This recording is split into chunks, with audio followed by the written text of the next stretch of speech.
I dag skal vi lave julefrokost i USA. Yeehaw!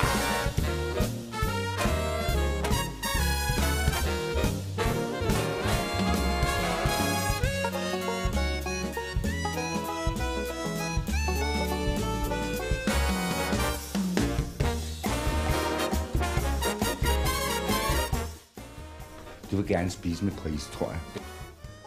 Ja, vi skal have frikadeller, vi skal have rødpøls, vi skal have æbleskiver. Det har været sådan, vi spiser, siden vi var små.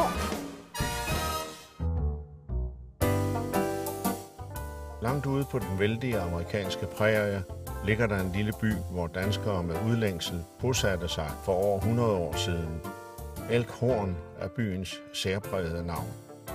De hedder Hansen, Jensen og Petersen derovre. De har en statue af den lille havfrue. Byens vartegn er en vindmølle fra Nørresnede. Borgmesteren hedder sågar Jens.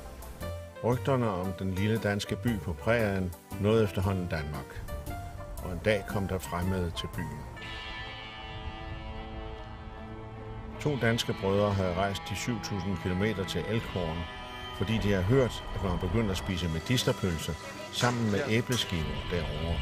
Og de 2 brødre var derfor blevet nysgerrige på, hvordan det egentlig gik med den danske madkultur i hjertet af USA.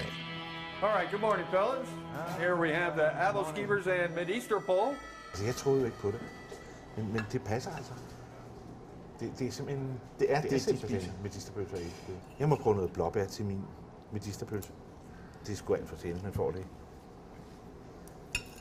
Det er jo en medisterpølse. Ja. Sådan. Altså en medisterpølse-type. Ja, ja. Altså, man er nødt til at prøve det her. Det er altså mærkeligt, ikke? Det er bestemt nogle helt okay æbleskiver. Men det her som morgenmad er alligevel specielt. Det har det vil jeg sige.